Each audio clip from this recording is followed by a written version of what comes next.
자, 오늘 주신 하나님 말씀은 구약성경 잠언 마지막 장을 오늘 함께 보겠습니다. 잠언 31장 1절에서 9절의 말씀을 보겠습니다. 자, 오늘 하나님께서 우리 교회에게 주신 말씀의 제목은 어머니의 잠언입니다. 함께 하십니다. 어머니의 잠언. 어머니의 잠언. 그렇습니다. 오늘 제가 대언하고자 하는 말씀은 어머니의 잠언입니다. 지난 시간에 우리가 30장을 통해서 아굴의 잠언에 대해 말씀을 받았는데 이 잠언 마지막 장을 여러분에게 좀 말씀을 대언해야 되겠다고 하는 그런 감동이 있어서 말씀을 준비를 했는데요. 지난주 말씀을 조금 여러분들이 기억을 하시면서 오늘 말씀 가운데 하나님의 음성 듣는 시간 되기를 소망합니다. 자, 오늘 말씀을 보시게 되면 르무엘 왕의 잠언이다 그렇게 말씀하고 있지 않고요. 그의 어머니가 한 말을 그의 아들 르무엘이 전한 잠언이다 그렇게 말씀하고 있어요. 그러니까 이 말을 르무엘이 하고 있지만 지금 이 말은 자기의 말이 아니라 누구의 말이라고요? 그의 어머니의 말이다. 읽었던 말씀이지만 1절을 다시 한번 보시죠. 르무엘 왕이 말씀한 바 곧 그의 어머니가 그를 훈계한 잠언이라. 자, 지난주 우리는 아버지 아굴이라고 하는 이 아굴 박사요 교수라고 하는 이 아버지가 두 아들들에게 전한 잠언을 우리는 살펴보았습니다. 자, 그런데 잠언 마지막 31장에는 아버지가 아닌 누구의 잠언으로 이 말씀이 끝나고 있죠? 어머니라는 것입니다. 이게 굉장히 중요해요. 제가 여러분의 말씀을 올린 바가 있습니다만 우리가 어떠한 쇼나 어떤 프로그램을 진행할 때 항상 주인공은 처음이나 언제 나오죠? 마지막에 나온다. 그러니까 제일 센 사람은 제일 마지막에 나오는 것이고 한 중간급 센 분이 먼저 오프닝을 해주는 거예요. 사람들의 시선을 확 끌어야 됩니다. 그러면서 마지막에 나올 누구를 기대하는 거죠? 나오나를 기대하는 겁니다. 이미자 누님을 기다리는 거예요. 그러니까 모든 것을 보게 될 때 시작을 할 때는 한 중간급 그리고 뭔가 이렇게 진행할 때는 약간 좀 이렇게 좀 신인이라든지 잘 이렇게 네임밸류가 없는 사람들이 등장하다가 마지막에는 그 날의 주인공이 하이라이트로 등장을 하게 되는데요. 이 잠언의 31장을 우리가 읽어보면서 마지막에 나오는 이 르무엘의 어머니의 잠언은 굉장히 중요하다. 오늘 우리가 생각하면서 말씀을 봐야 되는데 오늘 말씀을 1절을 가만히 읽어보면 그의 어머니가 그를 뭐 했다고 말하죠? 훈계한 잠언이라고 이야기를 하고 있어요. 우리가 보통 이 훈계라고 하는 이 워딩을 우리가 한번 이렇게 가만히 생각을 해볼 때 이 훈계라고 하는 이 단어가 가지고 있는 이미지가 긍정적이냐라고 할 때 사실 긍정적이지 않아요. 훈계 그러면 뭔가 잔소리를 뭔가 쓴소리를 이렇게 하는 것으로 우리가 생각이 되기 때문에 사람은 물론 자라온 환경에 따라 조금은 다를 수 있지만 훈계를 좋아하는 사람이 많을까요? 적을까요? 네, 적습니다. 목사님 저는 원래 훈계를 좋아합니다. 이러는 분도 계시겠지만 사람은 그렇지 않아요. 나에게 칭찬을 해주고 나에게 격려를 해주고 나의 말을 들어주고 잘한다 잘한다 잘할 수 있다 할 수 있다 하면 된다 자꾸 어떤 격려나 축복의 말을 해주는 사람은 가까이 하고 싶어 해요. 그리고 그런 사람들의 말을 듣고 싶어 해요. 훈계라고 한다 그러면 그 말 별로 좋아하지 아니하고 훈계하는 사람 가까이 두려고 하지 않는 것이 보통 사람이라는 거죠. 하지만 오늘 말씀에 나오는 이 르무엘이라고 하는 이 왕은 이것을 훈계로 어떤 책망이나 잔소리나 쓴소리로 받지 아니하고 그가 무엇으로 받고 있느냐면 잠언으로 받고 있다는 거예요. 이것을 훈계한 잠언이라 아들을 훈계한 잠언이다. 쉽게 말씀을 드리면 제가 지난주에 말씀을 올렸습니다마는 시간은 금이다. 오늘 일을 내일로 미루지 말라. 기회를 붙잡지 않으면 지나간다. 어떤 세상에 좋은 격언으로 사람의 말로 들은 것이 아니라 지금 르무엘은 자기의 영혼육을 살릴 수 있는 하나님의 말씀, 지혜의 말씀으로 그가 들었다는 거예요. 자, 이것을 기억하면서 지난주에 살펴보았지만 잠언 1장 1절에서 6절을 다시 한번 살펴보겠습니다. 여러분의 이해를 돕습니다. 화면을 한번 봐주시고요. 잠언 1장 1절에서 6절에 있는 말씀을 우리 한번 한 목소리로 함께 한번 읽겠습니다. 1절에서 6절입니다. 시작. 다윗의 아들 이스라엘 왕 솔로몬의 잠언이라. 이는 지혜와 훈계를 알게 하며 명철의 말씀을 깨닫게 하며 지혜롭게 공의롭게 정의롭게 정직하게 행할 일에 대하여 훈계를 받게 하며 어리석은 자를 슬기롭게 하며 젊은 자에게 지식과 근신함을 주기 위한 것이니 지혜 있는 자는 듣고 학식이 더할 것이요 명철한 자는 지략을 얻을 것이라. 잠언과 비유와 지혜 있는 자의 말과 그 오묘한 말을 깨달으라. 제가 7절만 한번 다시 읽어볼게요. 여호와를 경외하는 것이 지혜의 근본이기를 미련한 자는 지혜와 훈계를 뭐한다고요? 멸시하느니라. 반대로 얘기하면 지혜 있는 자는 어떡합니까? 훈계를 멸시하는 것이 아니라 함께합니다. 가까이 합니다. 훈계를 가까이 할 수 있는 저와 여러분 되기를 축복합니다. 오늘 말씀은 목사님이 나를 훈계한 거야. 그럼 은혜를 받습니까? 은혜를 못 받잖아요. 오늘 말씀은 훈계였어. 그런데 사실 우리가 말씀을 받는 입장, 말씀을 듣는 입장, 이렇게 묵상할 때 우리는 자꾸만 하나님의 말씀을 편식하려고 하고 들려지기에 귀에 듣기에 좋은 말만 우리가 들으려고 하는데요. 지혜 있는 자는 훈계를 멀리하지 않습니다. 가까이 하게 되는 줄로 믿습니다. 그러니까 어떤 말씀을 지금 르무엘이 하고 싶은 거냐면 어머니가 한 말을 르무엘이 지금 대신 전한 거잖아요. 자기 말이 아니잖아요. 그러면 이건 이런 것입니다. 어머니의 훈계를 잔소리나 쓴소리로 받은 것이 아니라 잠언, 다시 말해서 하나님이 나를 살리시는 지혜의 말씀으로 그가 받음으로 말미암아 르무엘 왕이 어떻게 됐느냐면 함께합니다. 변화가 되었습니다.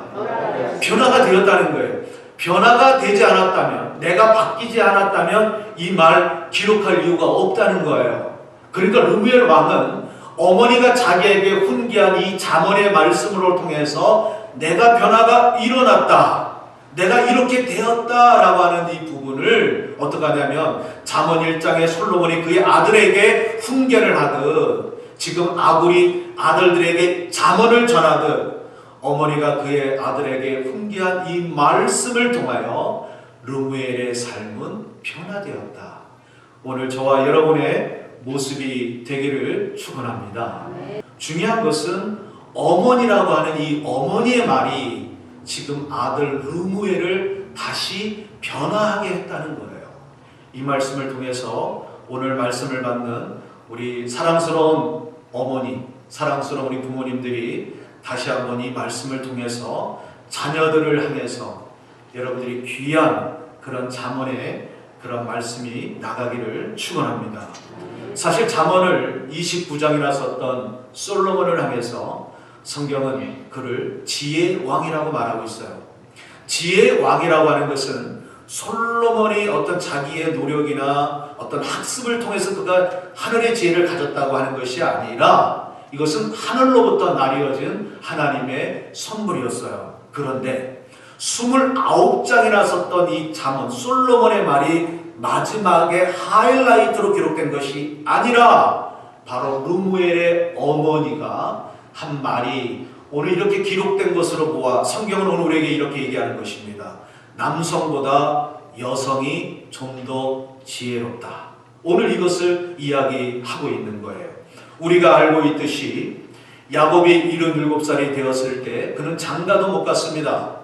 형 쌍둥이에서는 이미 장가도 갔고 그에게는 자식도 있었지만 이 야곱은 77살이 되도록 장가를 가지 못하고 늘 엄마의 그늘 아래서 마마보이로 살아가고 있었어요.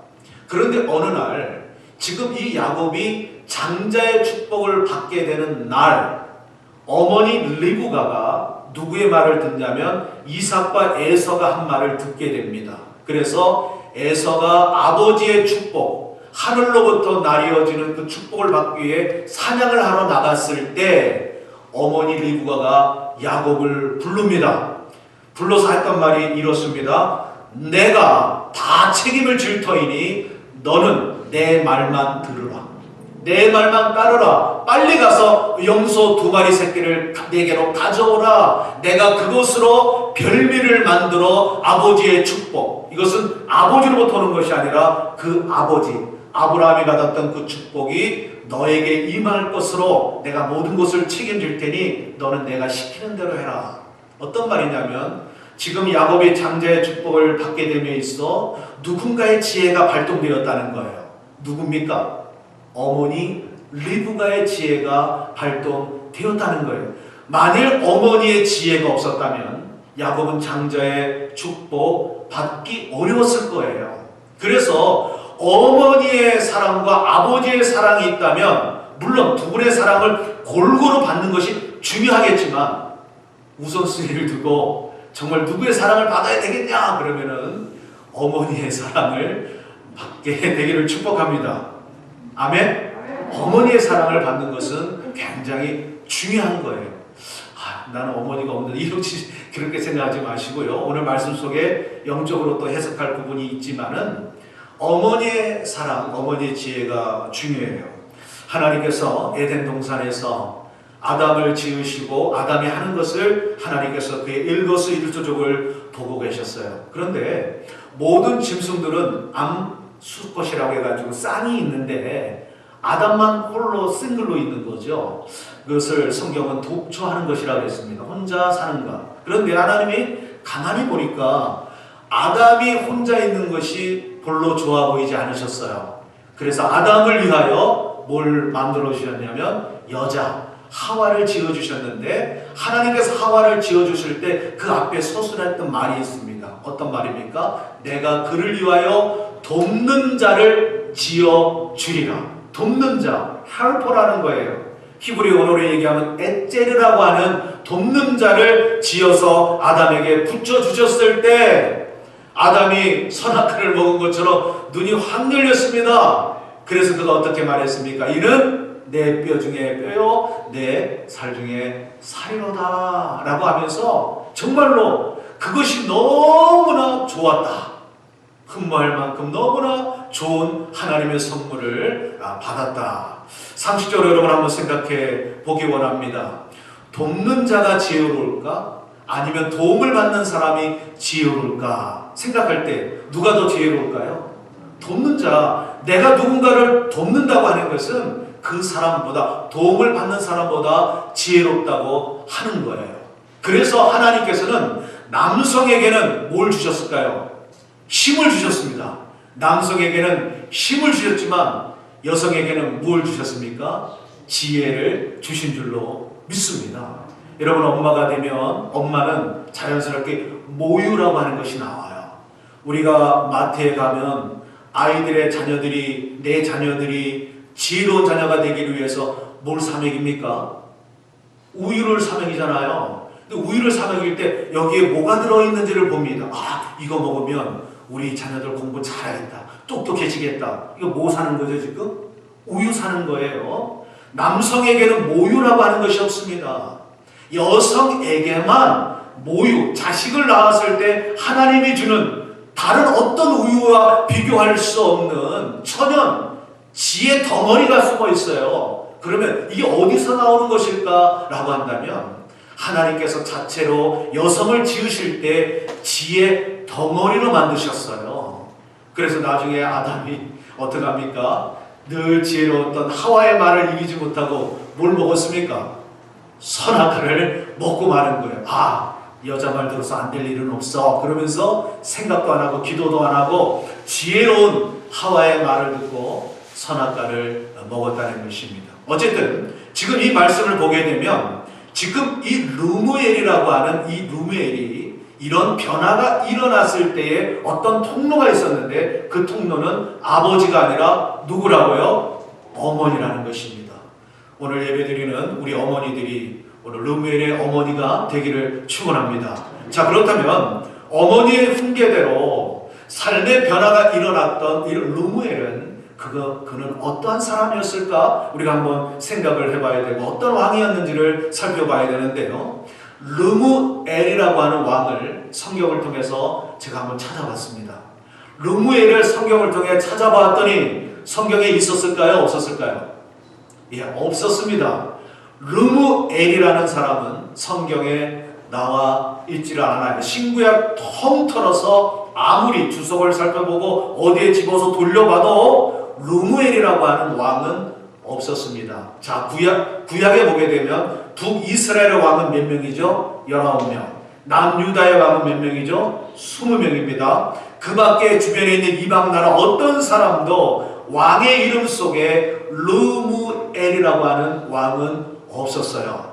그러면 이 사람은 지금 여기에 왜 등장을 하는 것일까를 우리가 생각해 볼 때 다른 것 확신할 수 없습니다. 어느 나라의 왕이었는지 우리가 알 수는 없습니다. 그가 근동인지 그가 아프리카인지 어디의 왕이었는지는 성경은 말하고 있지는 않지만 오늘 우리에게 어떤 뭐 흔적이라고 할까? 어떤 증거를 남겨놓은 하나가 있어요. 그게 뭐냐면 그의 이름이에요. 자, 르무엘이라고 하는 이 이름을 가만히 르무엘을 읽어보게 되면 우리 눈에 뚜리드처럼 확 올라오는 글자가 하나가 있어요. 그게 뭐죠? 엘입니다. 엘. 이 엘이라고 하는 이 단어는 구약 성경에서 엘이라고 하는 이름을 쓰는 사람은 다 어떤 사람이냐면 이것은 세상 사람들이 쓰는 이름이 아니에요. 하나님을 알지 못하는 사람이 쓰지 않는 이름입니다. 하나님을 섬기는 가정에서 태어나는 사람, 혹 부모라든지 아니면 아버지가 됐던 어머니가 됐던 하나님을 믿고 하나님 앞에 섬기고 하나님 앞에 살고자 하는 가정에서 태어나는 자녀들에게 주는 이름이 뭐라고요? 바로 엘이라고 하는 이름이 바로 그 속에 들어가게 되어 있어요. 그렇다면 이 르무엘의 그 가정은 르무엘이 태어날 때 이미 하나님을 섬기는 가정이었다고 하는 것을 우리는 알게 되죠. 이스라엘이 아니더라도 아웃에 있는 나라에 있는 사람이라도 이 부모가 지금 누구를 알고 있다고요? 하나님을 알고 섬기는 어머니였다.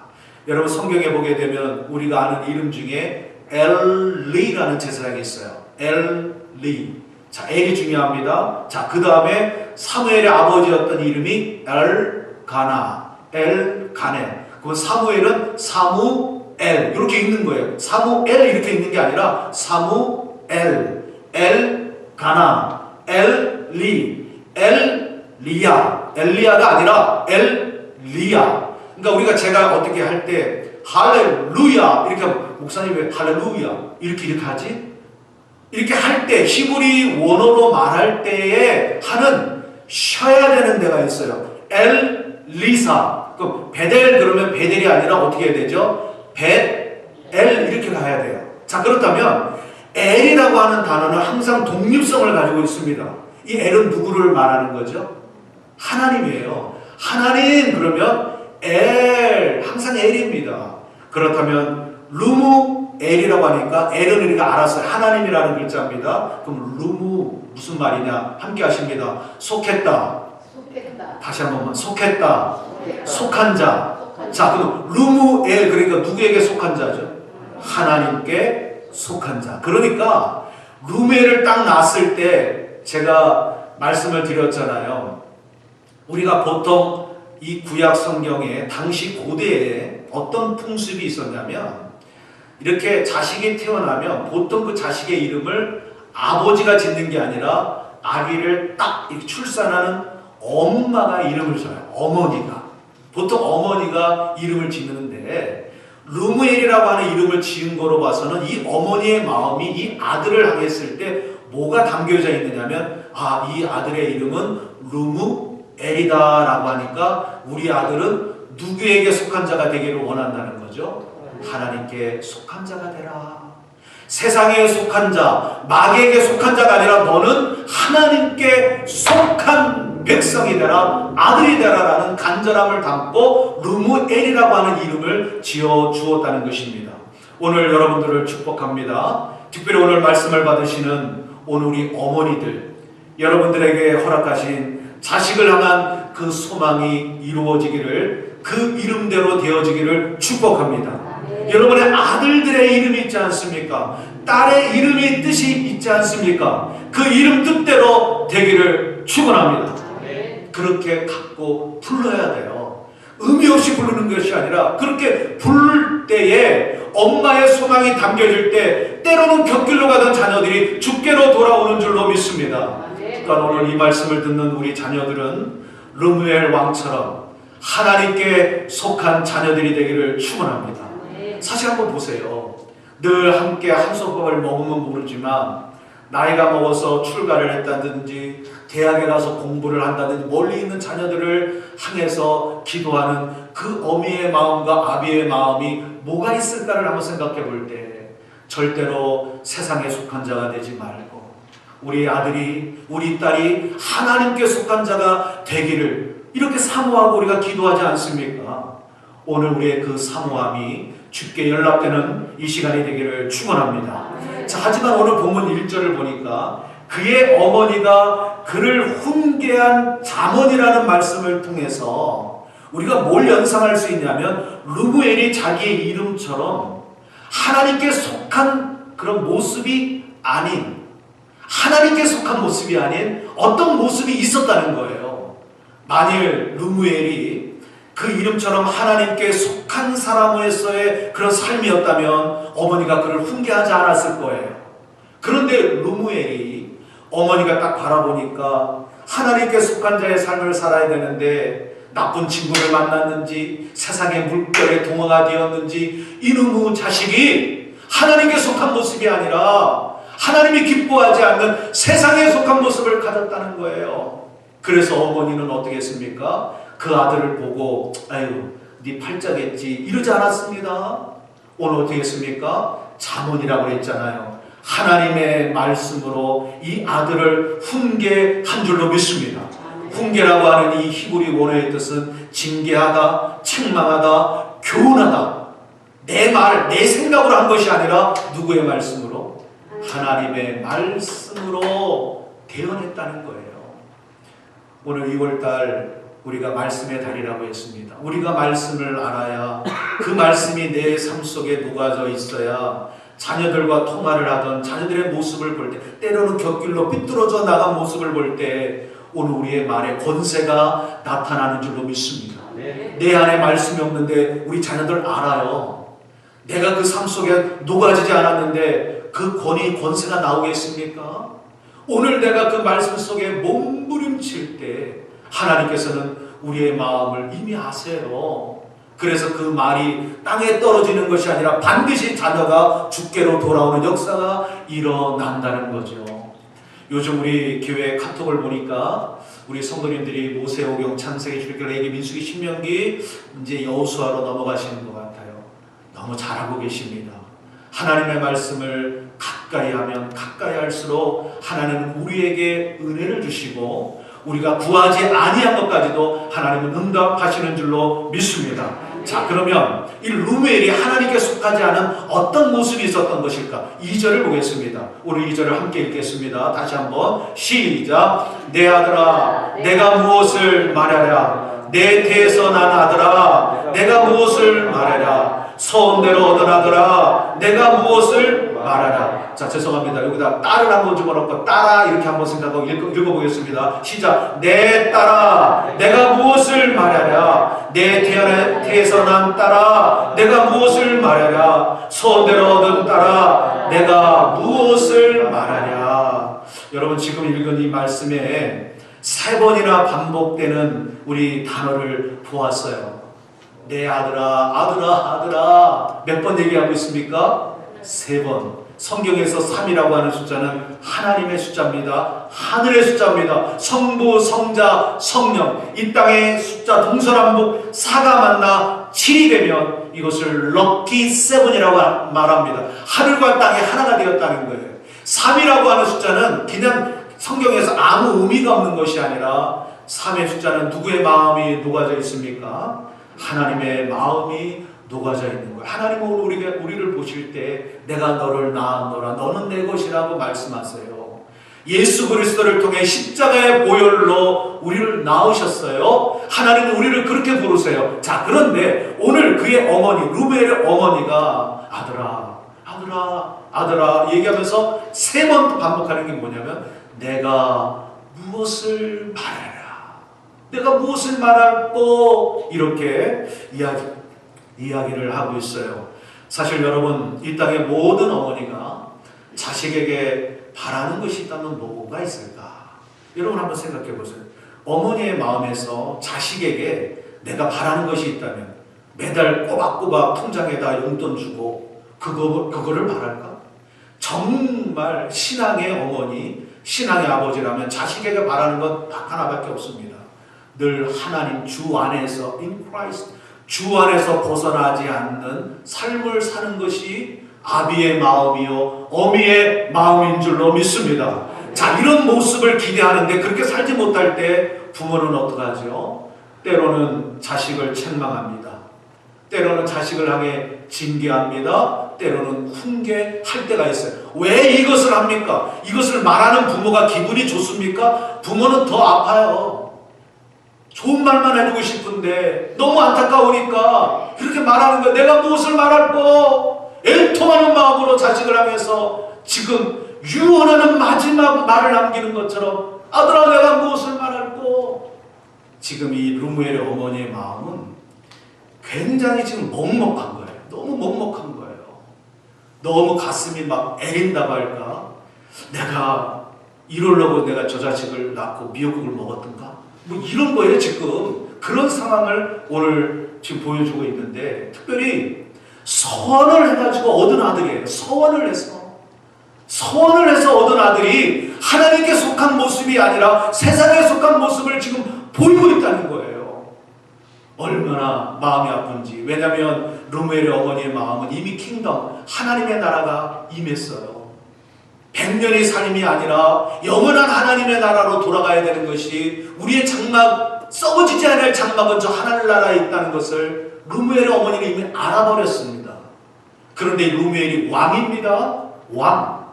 그런데 이 아들이 지금 이 권력과 권세를 그가 잡음으로 말미암아 어머니가 보니까 그의 이름 하나님의 속한 모습이 아니라 뭔가 어머니의 마음을 먹먹하게 하는 세상의 모습을 지금 보이고 있다는 거죠. 지금 분명히 말했습니다. 내 태에서 태어난 아들아. 내 태에서 난 아들아. 이거 지금 이 말 속에 이 어머니에 뭐가 들어있을까? 제가 정확하게 캐치할 수는 모르겠습니다만 그래도 제가 하나님 주신 감동대로 제가 보게 되면 내가 지금은 왕이 되었어도 너는 내 태에서 내 복중에서 나왔다. 이걸 강조하는 거예요. 네가 지금 왕이 되었지만 너는 지금 내 아들이다. 너는 나와 다를 수 없다는 거예요. 다를 수 없다. 네가 다른 데서 태어난 것이 아니라 내 태에서 태어났다면 너와 네가 10달 동안 내 복중에 있을 때 뭐로 연결되었었지? 태로 연결되었지. 네가 내 태에 있을 때 나는 하나님의 말씀을 읽었고 나는 너를 위해 축복했고 나는 너를 위해서 하나님 앞에 내가 소원했다. 하나님 이것이 아들이라면 내가 이 아들을 하나님께 속한 자로 기르겠습니다. 마치 그 옛날 한나가 사무엘을 낳을 때 하나님 앞에 소원해서 낳았던 것처럼 기도하며 낳았다는 거예요. 지금 이 루무엘의 어머니의 마음은 내가 너를 낳을 때 나는 너를 기도해서 낳았고 너와 나는 다를 수 없다라는 거예요. 나의 하나님이 너의 하나님이 되어야 될 텐데 어째 나의 하나님이 너의 하나님이 되지 못하고 세상에서 방황하느냐? 오늘 이 부분을 이야기하고 있습니다. 서원대로 얻었다는 말 속에는 이런 것도 내포되어 있어요. 너는 하나님으로부터 왔다는 거예요. 내가 임의대로 얻은 것이 아니라 내가 기도했는데 하나님이 너를 나에게 선물로 주셨다. 그러니까 결국은 엄마와 다를 수 없고 너는 하나님의 자녀다. 하나님의 아들이다. 오늘 이 부분을 이야기하고 있는 거예요. 여러분들이 집에 돌아가시거나 혹시 자녀들과 대화를 하실 시간이 있다면 우리 이렇게 축복합니다. 너는 내 아들이기 전에 하나님의 아들이다. 너는 내 딸이기 전에 너는 하나님의 자녀, 딸이다. 그렇다면 너의 모습 속에는 하나님의 형상이 나와야지 세상의 형상이 나오면 안 된다. 우리가 이렇게 말할 수 있게 되기를 축원합니다. 여러분, 한 나라의 왕이 되면요 어떻게 되냐면 당시 고대 사회의 왕이다 그러면요 우쭐해지고 나도 모르게 교만해지는 그런 모습이 너무 많았어요. 역사학자의 그런 주석을 보게 되면 고대 시대의 이 왕들이 가졌던 모습은 그랬습니다. 이러한 상황에서 어머니가 르무엘을 보니까 그가 왕이 되었는데 등극하여 그의 모습을 보니까 그의 정체성을 잃어버리는 삶을 사는 거예요. 정체성을 잃어버렸습니다.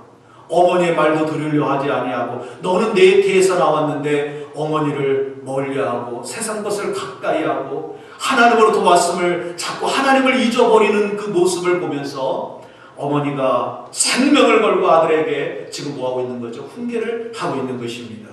고대 이 왕권 시대는요 왕이 가진 권력은 함께합니다. 절대 권력입니다. 절대 권력이에요. 절대 권력이라는 말은 이런 겁니다.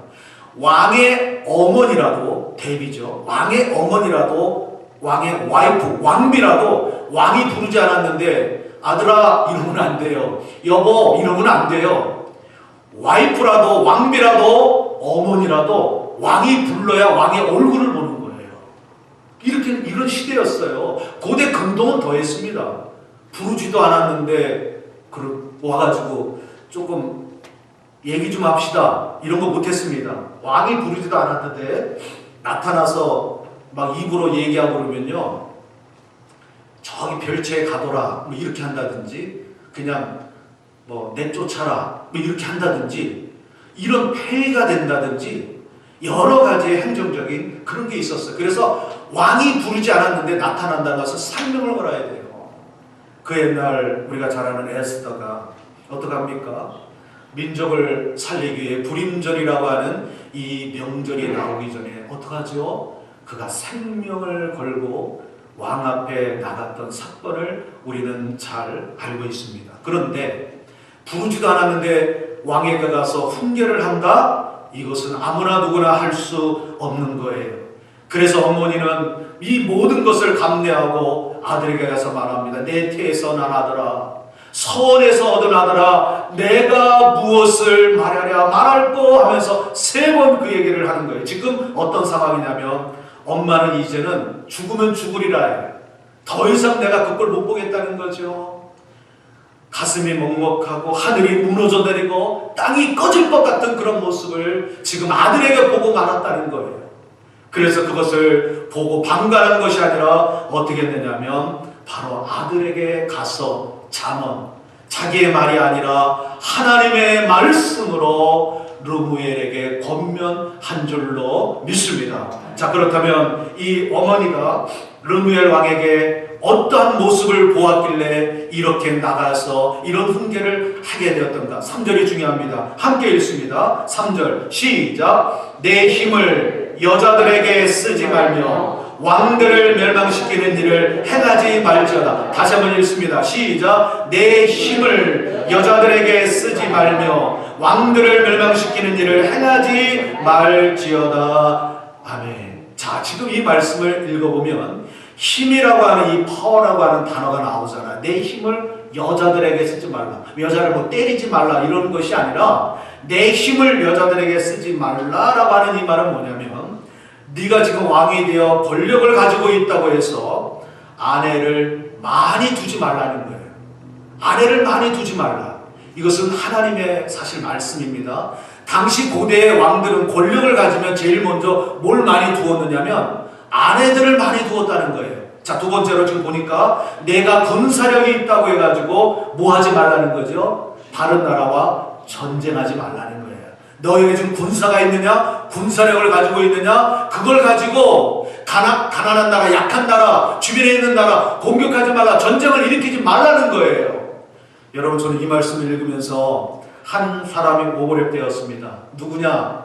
러시아의 푸틴 대통령이 생각이 났습니다. 만일 러시아의 푸틴 대통령이 오늘 잠언 31장을 늘 묵상했다면 우크라이나와 전쟁을 일으켰을까? 지금 이 상대가 되는 사이즈냐? 라고 할 때 사실 그렇지 않지 않았겠나? 그런데 이 러시아의 푸틴이 하나님의 말씀을 가까이 하지 않음으로 말미암아 뭘 일으켰습니까? 전쟁을 일으켰다는 거예요. 저는 단언합니다. 하나님께서 절대로 축복하지 않습니다.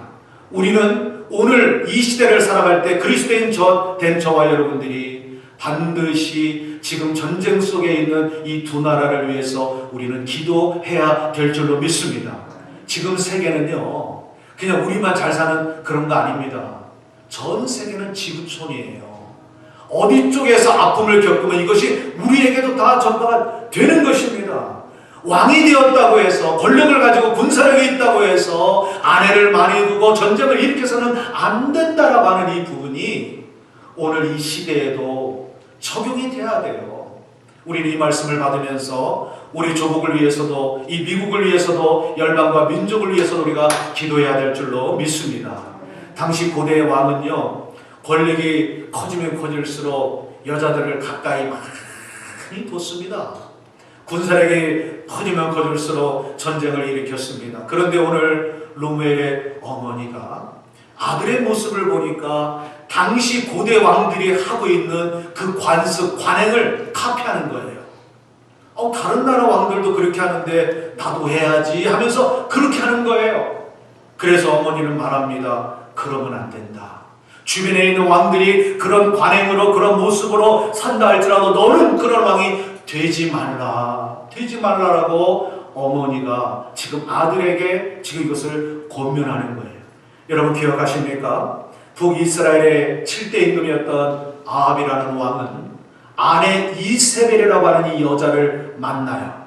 그런데 이세벨이라고 하는 여자가 아내로 와서 그 나라가 왕성해진 것이 아니라 어떤 나라가 됐냐면 우상이 완전히 판치는 소문이 되었습니다. 누구 때문에? 이세벨이라고 하는 이 여인 때문에 그런 일이 벌어지고 말았습니다. 여러분 잠언 29장이라고 하는 1장에서 29장을 기록한 솔로몬이 어땠습니까? 아내를 몇 명 두었다 그랬죠? 1000명, 1000명을 두었답니다. 그래서 솔로몬이 어떻게 했느냐면 1000명의 아내의 이름을 기억하지 못했습니다. 여러분 한번 상처를 생각해 보시죠. 일본에 제일 먼저 결혼한 여자 이름이 1이라고 생각해 보세요. 1. 그런데 마지막에 1000명으로 얻은 아내의 이름을 기억할 수 있겠습니까? 그러니까 솔로몬이 어떻게 불렀느냐면 저 아내가 몇 번이냐? 583번입니다. 이름을 기억을 못해. 번호로 가야 그 번호도 잊어버려. 그러면 일본에서 1000명을 한 번 얼굴을 보려고 그러면 몇 년 걸릴까요? 3년 걸립니다. 2년 6개월이 지나야 얼굴을 한 번 보는 거예요. 여러분 중요한 것은 뭐냐면은 이런 1000명의 여자들이 들어올 때 그냥 얼굴만 가지고 들어온 것이 아니라 그녀들의 인생을 가지고 들어왔다는 거예요. 인생 속에 뭐가 있는 줄 알아요? 내가 의지하는 것들을 가지고 들어왔다는 거예요. 내가 의지하는 우상, 내가 의지하는 물질, 하나님께 속한 것이 아니라 세상에 속한 것들을 가지고 들어오니까 솔로몬이 나중에 어떻게 됐습니까? 그가 말년이 되었을 때 그가 하나님 앞에 정말 훈계를 받는데 다윗을 기억하시사 솔로몬 때에 그 일이 일어나지 아니하고 솔로몬이 죽자 나라가 어떻게 되었습니까? 분열되었습니다. 나라가 쪼개졌다는 거예요. 남북으로. 왜 이런 일이 벌어졌느냐면 권력이라고 하는 것을 잘못 사용했기 때문에 이런 일이 일어나고 말았다는 거죠. 지금 오늘 르무엘의 어머니는 이런 겁니다. 아들아, 다른 나라의 왕들이 그렇게 산다고 너는 그대로 그들이 하는 대로 따라가지 말라. 너는 하나님께 속한 자다. 너에게는 하나님의 형상이 있다. 너는 하나님으로부터 왔다라고 하면서 어떻게 하는 거죠? 하나님의 자녀다운 삶을 살아야 된다고 이야기를 하고 있는 거예요. 여러분 보세요. 내가 난 아들이, 내가 난 딸이 하나님께 속한 모습이 아닌 세상에 속한 모습을 보일 때 어머니는 어떻게 하느냐면 다른 거 다 필요, 밤마다 뚝 떨어져. 잠도 안 와. 이게 어떻게 된 것인가? 그냥 하늘이 무너져 내린다는 거예요. 자, 이럴 때 루멜의 어머니가 루멜은 왕입니다. 이럴 때 어떻게 했느냐를 한번 생각해 봐야 돼요. 물론 너무나 감사한 것은 루멜이 오늘 이 잠언 31장 1절을 통해 내가 오늘 한 말은 내가 하는 말이 아니라 우리 어머니가 나한테 전한 훈계를 내가 대언한 잠언이라. 어떻다고 말씀을 올렸어요? 루멜의 삶에 변화가 일어났다는 겁니다. 오늘 우리 자녀들에게 이런 변화가 일어날 줄로 믿습니다. 네. 그렇다면 우리가 어떻게 되냐면 우리 먼저 말씀으로 강하게 무장해야 된다는 거예요. 내가 말씀으로 무장해야지 하늘이 꺼지고 땅이 내려앉는 그런 상황에 직면하더라도 어떡합니까? 하나님 앞에 기도하고 하나님 앞에 무릎 꿇고 하나님 내 딸을 내 아들을 살려주세요. 살려달라고 우리가 하나님 앞에 부르짖어 기도하게 되는 줄로 믿습니다. 네. 오늘 우리가 이 루멜의 어머처럼 말씀으로 서게 될 때 오늘 그 자녀를 향해 선포되는 그 말씀에 운동력 있고 능력 있어 그 자녀들의 잘못된 세상에 속한 것을 하나님께 속한 자로 변화되게 될 줄로 믿습니다. 결론으로 매듭을 짓겠습니다. 자, 오늘 이 말씀을 통해서 우리가 기억할 것은 루멜의 이름 뜻이 뭐라고요? 하나님께 속한 자. 그러나 하나님께 속한 자의 모습을 보이지 않았을 때 어머니는 그 아들을 그냥 방치하지 않았습니다. 그리고 그 모습을 보고 한탄하며 주저하지 않았습니다. 일어났습니다. 먼저. 그러면서 선포했습니다. 너는 내 태에서 난 아들이요 너는 내가 기도에서 난 아들이다. 하나님의 말씀으로 그가 말하는 것, 그녀가 말하는 것이 너와 나는 다를 수 없다.